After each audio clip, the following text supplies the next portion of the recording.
Okay, this is Jamie Weymouth coming to you from Indianapolis, Indiana for HM503. This is my biomechanical analysis project, and for the purpose of this project I'm going to break down the hang snatch to a tall catch. That's a bit of a mouthful, but there are certain reasons why I chose to do a hang snatch and then the catch at a taller variation. For those of you who have had me in class before, know that I work within a high school setting, so I work with a lot of high school aged athletes, and a lot of the times the athletes dictate the lift. So there may be a lift that I like, but I have to vary it up a little bit, change things just a tad to suit a high school athlete's needs.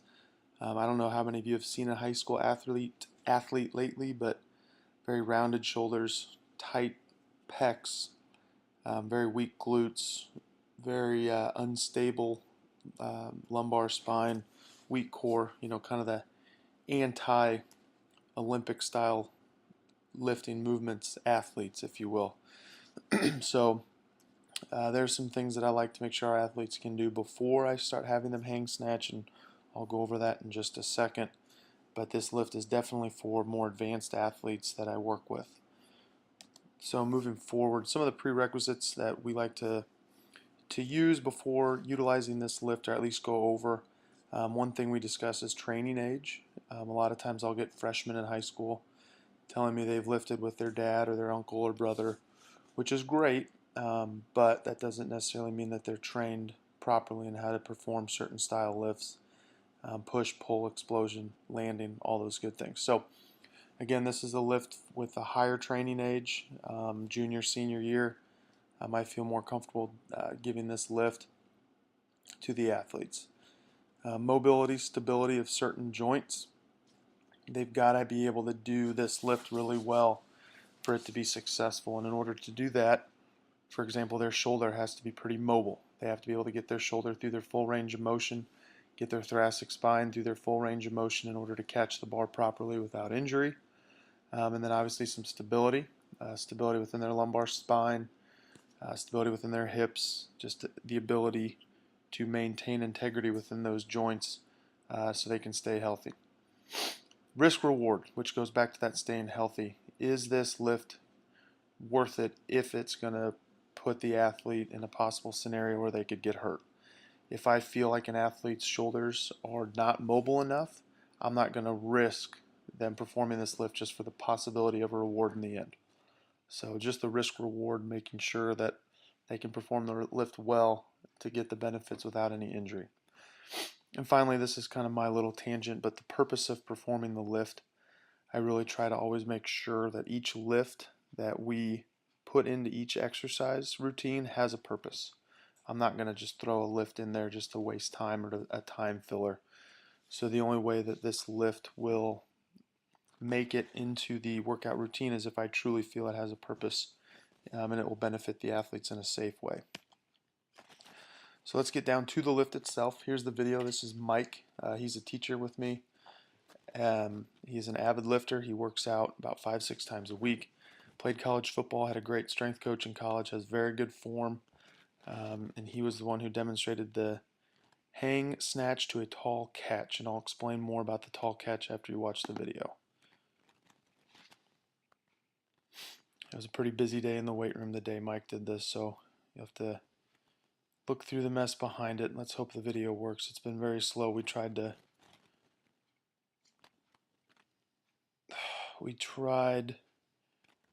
condensing or compressing it. There we go. That was a good one. We got all 4 angles. I'm going to play it again just to make sure you can see all the angles. My apologies. We tried to condense it. It was just a bigger video.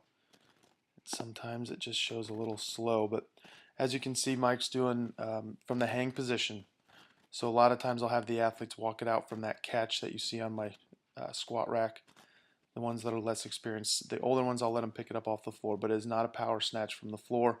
It starts in the hanging position, and then that tall catch, you can see he stays relatively tall at the top when he catches the bar instead of going into a half squat or a full squat. So that was a great video. And now to break down the lift itself. So like I mentioned earlier, we start from the hang position. And from there he's going to lower the bar, which will really put the hamstrings in an eccentric negative work type action where they're lowering. That picture on the left shows how good of a neutral spine, what it's supposed to look like to maintain health in that lumbar spine. You can also see Mike does a pretty good job, the slight forward lean, but not too bad. He keeps his shoulders in the bar over the midpoint of his feet, which kind of helps keep that center of gravity. If he were to dip too far forward, it could put his spine in a bad position. If he were to come too far back, he'd really strain his shoulders as he's trying to get that bar up.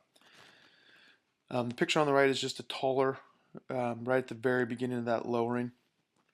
Something I failed to mention just a minute ago is if you look at his ankles, knees, and hips, he's in that triple flexion. So that's kind of the base athletic position, if you will, of most athletics, that position on the left, which in my opinion, if you can find exercises that help translate and look like the sport you're playing, I think that's never a bad thing. So you can see that position on the left is a position that most athletes will find themselves in a lot. So again, that triple flexion in the ankles, knees, and hips is a very good place to start. From there, he starts with the up or the first pull. The reason I'm just using down or up is just the temporal phases, but in the NSCA manual, they have different or specific phrases that they call them, and they call this the first pull. I think this is a pretty cool picture because you can see Mike's heels coming up off the ground, which is putting his ankles, knees, and hip into triple extension, which is kind of that very, I kind of laugh because I work with high school kids, but almost mythical stance that you're trying to get in. A lot of times these kids, their hips are so tight, it really takes a lot of practice and training to truly let that hip flexor release, let the glutes explode, and to get into that true extension. So that's triple extension with the ankles, knees, and hips. You can see the shoulders are starting to abduct and the elbows are starting to flex as he's starting to pull that bar up. So that is the first pull. Next one, the transition, or the second pull as the NSCA calls it. During that transition or second pull, this is when it starts to transition into more shoulder with a lot of rapid angular movement. Excuse me. So you get a lot of shoulder abduction, shoulder external rotation, and elbow extension. A lot of times the kids think the second pull means they start pulling with their arms. I like to tell them it's to pull their body underneath the bar in an explosive movement, and you can see that Mike's starting to do that. He's actually left the floor, and now his ankles, knees, and hips are going from triple extension back into triple flexion so he can catch that bar overhead. So this is a very rapid movement around that shoulder and elbow, and you can see this position, how if the bar were to continue going up, this could lead to some injury in a less experienced or very tight athlete. Finally, the catch, the last phase of the lift, and I think that picture on the top left is a great example of what we call a tall catch. Mike's not squatting, he's not halfway squatting, he's not going into a deep overhead squat. And by doing this with my athletes, is it allows them to catch the weight and not feel like they have to then go right into an overhead squat, and it can lead to injury due to tightness and weakness in certain muscle groups. The picture on the top left, I drew that box as best I could to represent the center and gravity, and you can see Mike does a pretty good job keeping that barbell, shoulders, hips, knees, and the middle part of his foot all in line, and that allows for a good stable base and very little injury. And if you look past the red line, you can see Mike's back, a very neutral spine. That's a great position. There's no rounding.